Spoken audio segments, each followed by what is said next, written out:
So, you divorced an elite like me and then remarried an unemployed man, huh? My ex-husband Brian's voice echoed throughout the fancy restaurant. Sitting next to him, the woman who was his affair partner back then looked at us, covering her mouth as if trying to hide her amusement. Well, I guess a divorced nurse like you can only marry an unemployed man. Is this your husband? He's quite a plain-looking guy. Perfect for you. Brian said something like that. My current husband stepped forward, shielding me. Please stop. I won't allow you to make fun of Mary any further. Oh, the unemployed husband has appeared. Hey, do you know who I am? I know very well, that's why. At that moment, my husband's words made my despicable ex-husband freeze. My name is Mary. I am 27 years old and I've been married for 2 years. I've been working as a nurse, my dream since I was a child, and my days are busy but fulfilling. Hey Mary, look at this! In the morning, Brian, my husband, called me over with a bundle of papers and a happy expression. What's going on? Wow, that's amazing! It was the company newsletter for the advertising agency where Brian worked. Ranked number 1, Sales Department's Rising Star, Brian. The headline was accompanied by a photo and interview of Brian with a proud smile. I'm in trouble, they featured me again. While saying that, Brian couldn't hide his joy. Brian was an elite, having graduated from a well-known university and working at a major advertising agency. That's amazing, Brian. I'm happy too. Well, as a mere nurse, you can't imagine this glamorous world. As I struggled for words, Brian, tightening his tie, said, I'll be late tonight due to a business dinner. I don't need dinner, see you. Okay, take care. Brian had this side to him. We were introduced by a mutual acquaintance and eventually got married, but after a while, he would sometimes belittle me and my nursing job. At first, he shared household chores with me and spoke kindly, but recently, I'm the only one doing the chores and I catch glimpses of his condescending attitude. When I asked him to help with housework once, he said, I'm an elite ad salesman, you're just a nurse. Even you should know who has it harder. Serve me quietly. When we were dating, Brian was kind and everyone envied us as a couple. It would be a lie to say I didn't feel secure being with an elite. I grew up in a single-parent family and my mother had already passed away, so I wanted to have my own family as soon as possible. I need to have a proper talk with Brian. With that thought, I went to work that day. Good morning, did you sleep well? I'll take your temperature now. Good morning, thanks to you, I slept well. When I spoke to Mr. Green, a patient hospitalized due to injuries from a car accident, he replied calmly. Mr. Green is about 7 or 8 years older than me, but he seems to love playing video games and often plays them in bed. However, he always thanks me when I assist him and speaks politely when we chat, which makes me happy. It feels rewarding when patients thank you for your work. That day, I worked diligently from morning to evening until it was time to finish work. On my way home, I realized that Brian's birthday was coming up soon. Since he said he would be late today, I thought it might be a good idea to choose a gift for him before going home. I might as well dine out alone.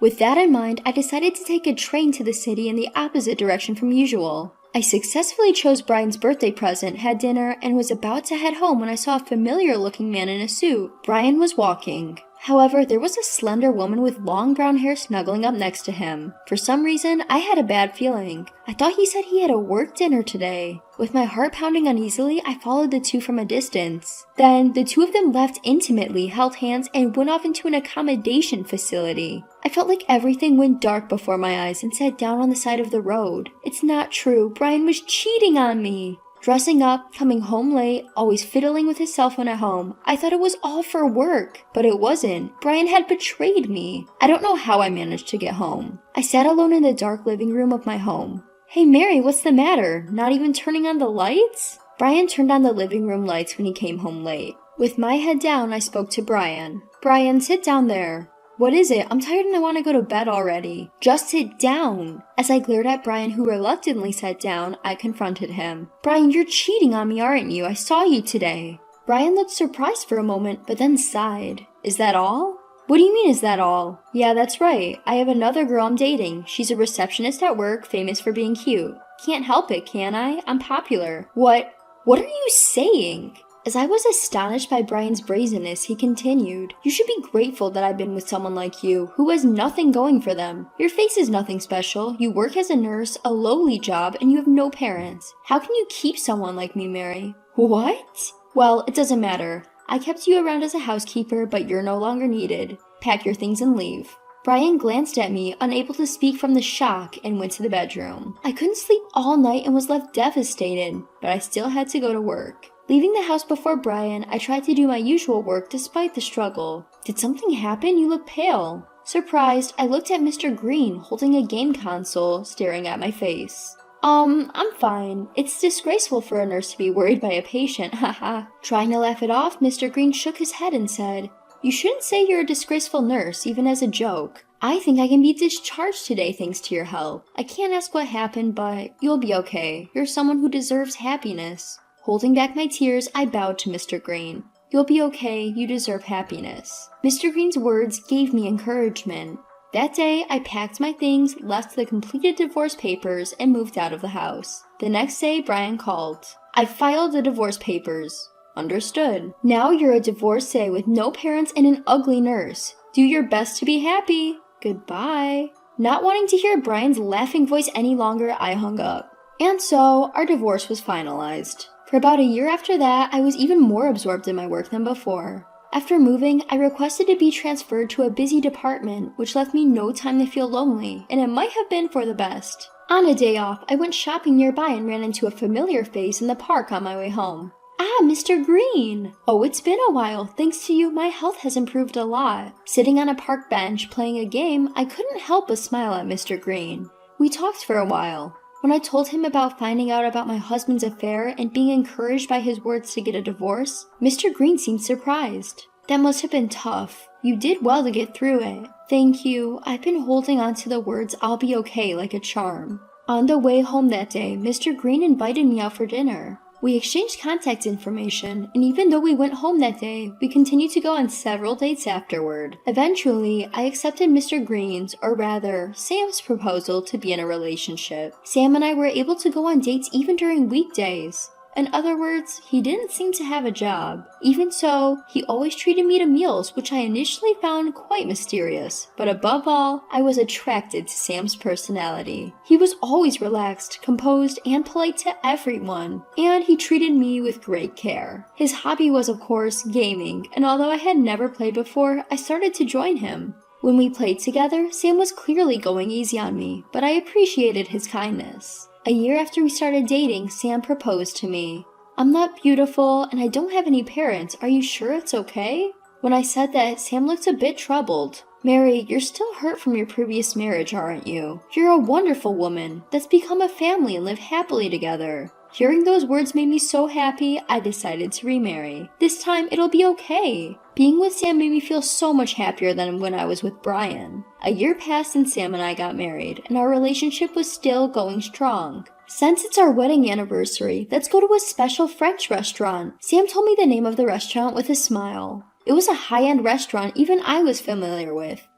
Is it really okay to go to such an expensive place? It's a special day, of course it is. Thank you. We usually ate at home or went out for Japanese food, which we both loved, so this was a refreshing change. We dressed up to the nines and headed to the restaurant. As we joyfully enjoyed the dishes served, we were having a blissful wedding anniversary when suddenly I heard a familiar voice. "Mary? Hey, is that you, Mary?" I looked up to see the face of Brian, whom I never wanted to see again. Next to Brian was the woman he had cheated on me with, her arm linked to his. "What do you want?" Really? Huh. Brian rudely stared at Sam and me. It seems Sam had instantly understood the relationship between Brian and me. "You're not supposed to have anything to do with me anymore. Please go away." I said that, but Brian didn't budge. Instead, he started to say something outrageous. "How can someone like you afford to be in such a high-end restaurant?" Sam responded to that. "Today is our wedding anniversary. We can dine wherever we want."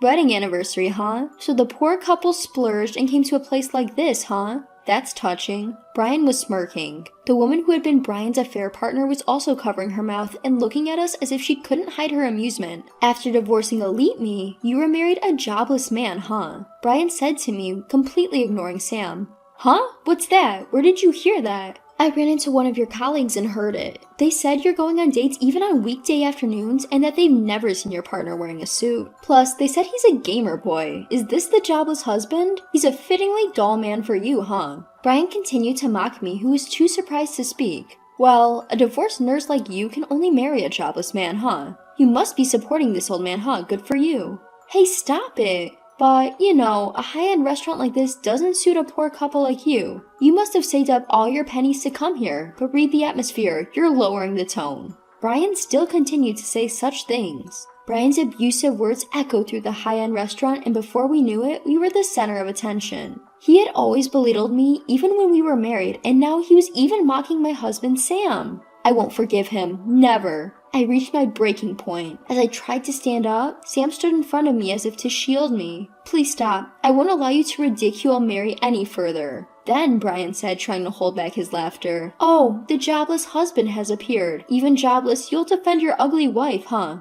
Watch your mouth. You two are the ones who should read the atmosphere. Why don't you just leave? Then Brian, glaring at Sam, said, Don't you dare stand up to an elite like me when you're just a jobless old man. I don't care if you're an elite or whatever, please just leave. Sam was unyielding. Then Brian said in an irritated tone, Hey you, don't you know who I am? I'm the #1 salesman at S Advertising, and I graduated from W University. Yes, and... Listen, S Advertising makes TV commercials for K-Foods and M Games. I'm on a completely different level from a jobless nobody like you. You have no right to speak to me. Then Sam paused for a moment and said in a low voice, I know who you are very well. Now, who do you think I am? Brian was momentarily confused. Huh? There's no way I'd know who someone like you is. Then, the woman next to Brian, who had been silent until now, let out a small scream. Wait a minute, this guy, isn't he Sam Green? Huh? Who's Sam Green? The woman hurriedly explained to the puzzled Brian. He's the founder of M Games. He graduated from the American Massachusetts Institute of Technology and became a top figure in the gaming industry within 10 years, a genius engineer and entrepreneur. What? Huh? Brian's face turned from red to blue. Indeed, I am Sam Green, the founder of M Games. I'm now the chairman, having stepped back from day-to-day management, Sam said with a straight face. Yes, Sam was the person who founded the super famous game company M Games. I remember being convinced about his free time on weekdays and his constant gaming when I heard that. Wait a minute. M Games is one of our major clients. Brian, now pale, said this while trembling. His face was covered in cold sweat. That's right, we handle all your TV commercials and magazine ads. The advertising budget must be in the billions, Sam said with a smile. At that moment, Brian and the woman next to him bowed their heads. We're so sorry, please forgive us. We had no idea you were the chairman of M Games, Sam said to flustered Brian, trying to apologize. You're apologizing to the wrong person, aren't you? You should be apologizing to Mary. Brian then turned to me and prostrated himself. The woman next to him looked at Brian in astonishment. Mary, no, Miss Mary, I'm sorry for what happened when we were married and for today. Please forgive me. I almost laughed at Brian's pathetic state but managed to hold it in. Mary, what will you do? Sam asked me in a relaxed tone. No, it's impossible to forgive him normally. Please don't ever show up in front of us again, I said firmly. Sam grinned and gave me a small thumbs up. He then bent down and whispered in Brian's ear. Mary is a perfect wife for me. I'll make her happy from now on, so you should worry about your own neck. The pale and trembling Brian and the woman left with their tails between their legs. Let's continue our meal. I smiled at Sam, who spoke in his usual gentle tone, and we enjoyed the rest of our meal. Half a year later, Sam instructed M Games to stop dealing with S Advertising Agency. He reported the horrible attitude Brian had shown, and Brian was fired to take responsibility. His proud, elite career was probably over now. To make matters worse, the woman who was about to remarry Brian seemed to have given up on him and left him. He is now alone, living in poverty in a shabby apartment, but that's none of our business. As for us, we recently found out I was pregnant. Sam was so happy that he jumped up and down and recently returned to game development after a long absence. He wants to make games that can be played with children. As I watched Sam, I hoped that this peace would last forever.